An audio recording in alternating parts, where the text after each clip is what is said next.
Hey, so we're not bringing that guy back from El Salvador then? No. But like the Supreme Court said, like Trump should make sure he comes back from El Salvador here to the United States. And then the El Salvadorian president said they're not going to do that. Yep. Yeah, you got it right. I'm missing something? Yeah, he's dead. What? Okay, that's highly inflammatory language, and I don't think that he's dead, but leave it to Democrats to be dramatic. It's your girl JD, y'all, with another episode of Conservative Black Girls. Let's get into it.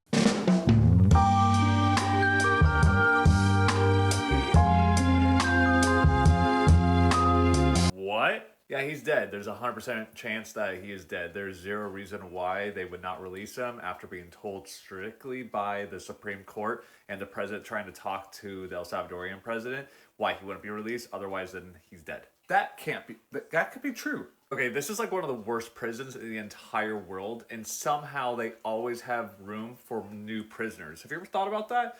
At that point, it's not a prison, it's a death camp. Does Trump know about this though? He was caught on a hot mic asking the president of El Salvador if he could build more prisons. So yeah, I'm pretty sure he knows about it. I'm pretty sure he's looking at people in the press that he can take away. You know, he's suing like the CNN group and everything like that, MSNBC. I bet they would love to take those people into the El Salvadorian prison death camps. He has to stop this. Trump has to stop this. This is not the way that we are. Have you been to America, bro? Like, we have the most prisoners in the entire world, and it's way easier to ship them off to El Salvador, where they have the worst prison in the entire world, and it's basically a death camp.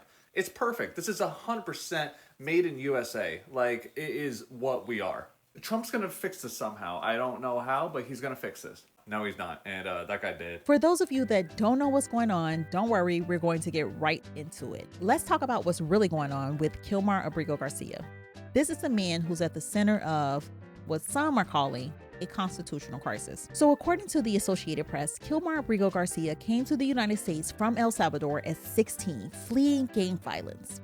He later married a U.S. citizen, worked a union job, and helped raise 3 special needs American children. In 2019, he was detained by ICE.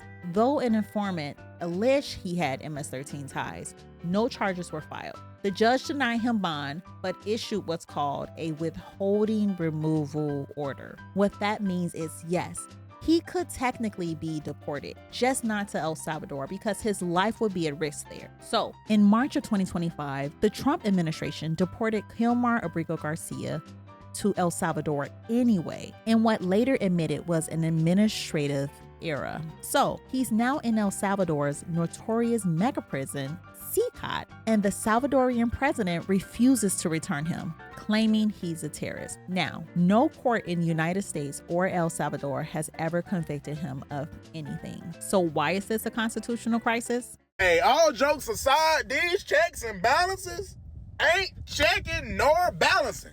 The court said, hey, you gotta bring Kilmar back. Buddy looked dead at the Supreme Court, a 9-0 decision, and said, yeah, all right. Who finna make that man do this?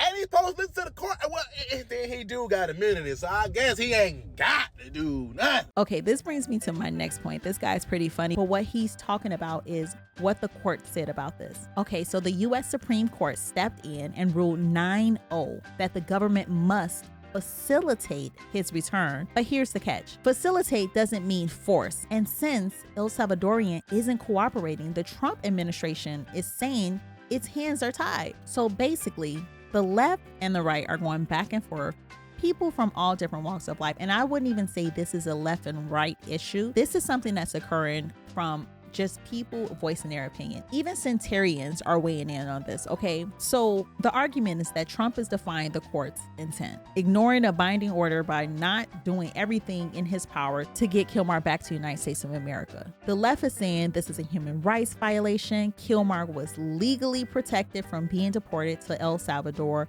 which there is a bit of truth to that.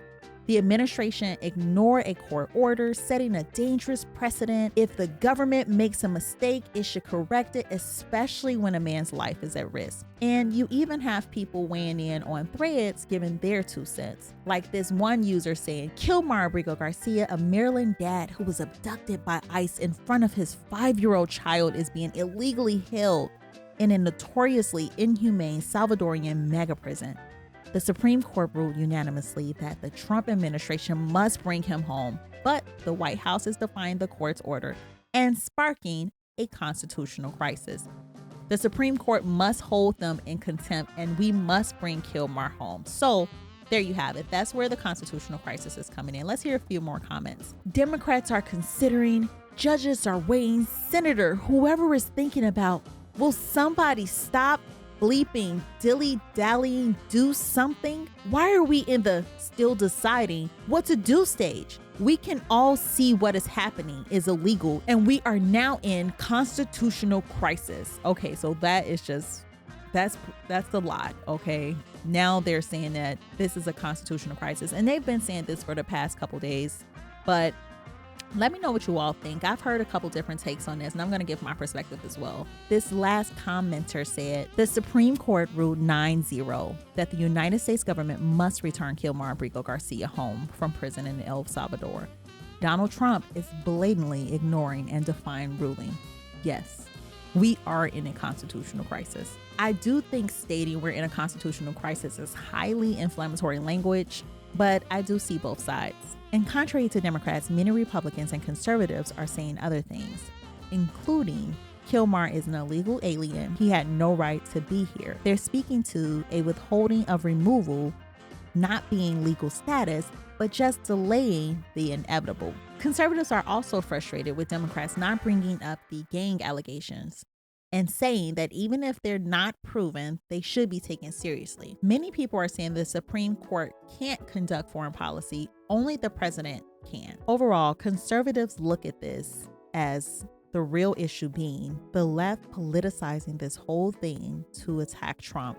Plain and simple. Okay, so here's my stance. If this truly was an administrative error, then sure, yes, the government should do everything in its power to bring Kilmar Abrigo Garcia back and correct the mistake. That's what we'd expect in a system that respects the rule of law. But at the same time, if it turns out that Kilmar has real ties to MS-13 or poses a threat and El Salvador is holding him as such, then that changes the conversation. What's frustrating is that the entire situation has become a political weapon. Democrats are dragging this case through the media because it involves Trump, period. This was not nearly as big of an issue when President Obama, who was called the deporter-in-chief, was in office, and he deported over 2 million people. Now let's think about that. With numbers as large as 2.4 million people, there had to have been some mishaps, because when you're trying to make sure people are following the rule of law, there will be some casualties. There will be some mistakes that occur. But were these strenuous checks and balances occurring when President Barack Obama was in office? I don't think so, because I never heard of them bringing this up. And most people didn't care whether or not he deported people because of his skin color. Let's just be honest, okay? President Barack Obama identified as a black man, and it was okay for President Barack Obama to do what Donald J. Trump is doing solely on the basis of him being a Democrat and a black man. If we're going to speak about it, then let's talk about all of it, not just when Trump's in office. And lastly, let's just get this straight. Illegal border crossings are down under Trump. ICE arrests have risen sharply, but somehow that's a bad thing. No one is speaking about the good things that Donald J. Trump has done. And this is my problem